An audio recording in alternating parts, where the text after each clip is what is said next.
Open work permits ওডিইউপি নীতিতে বদল আনতে চলেছে কানাডা সরকার। এর ফলে বিদেশ থেকে নানা দেশে পড়তে আসা ছাত্রছাত্রী এবং কর্মচারীদের স্ত্রী এবং স্বামীরা বিশেষ সুবিধা পেতে চলেছেন। আগামী 21 জানুয়ারি থেকে এই নতুন নিয়ম চালু হতে চলেছে। কানাডা সরকারের এই নীতি বদলের ফলে অসংখ্য ভারতীয় পড়ুয়া এবং কর্মচারীদের সুবিধা হয় বলে মনে করা হচ্ছে।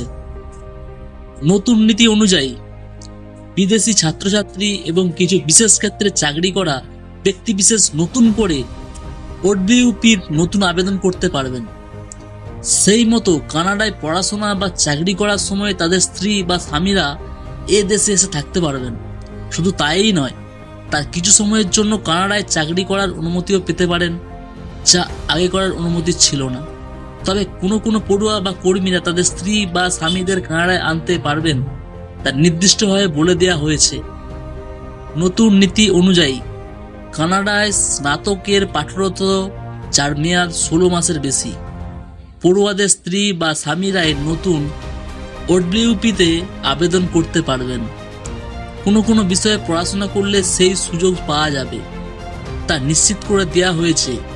একইভাবে টিয়ার 1, সীমিত টিয়ার 2 এবং টিয়ার 3 ক্যাটাগরিতে কাজ করা কর্মীদের স্ত্রী এবং স্বামীরা এখানে থাকার এবং কাজ করার জন্য আবেদন জানাতে পারবেন।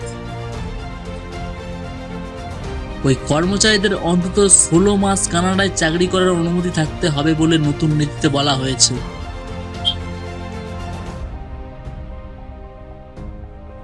সেসব বিদেশি ছাত্রছাত্রীরা কর্মীর পরিবার ইতিমধ্যে এ দেশে থাকার সুবিধা পেয়েছেন, তারা চাইলে নতুন নীতিতে চাকরির আবেদনও করতে পারবেন।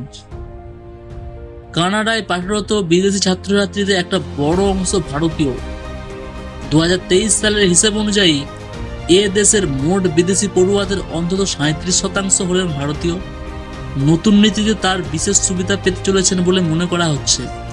তবে ওয়ার্ক পারমিট সংক্রান্ত নীতিতে বদল আনলেও গত বছর থেকে বিদেশি ছাত্রছাত্রীর সংখ্যা কমানোর সিদ্ধান্ত নিয়েছে কানাডা সরকার।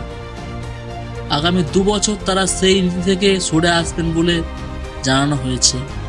কানাডা সরকারের বিদেশ মন্ত্রক জানাচ্ছে, গত বছরের তুলনায় এবছরে বিদেশি পড়ুয়াদের সংখ্যা 10% কমানোর পরিকল্পনা রয়েছে তাদের। এই ধরনের লেটেস্ট নিউজ আপডেট পেতে আরএস নিউজ বাংলা চ্যানেলকে সাবস্ক্রাইব করে পাশে থাকুন। ভিডিওটি দেখার জন্য আপনাকে অসংখ্য ধন্যবাদ।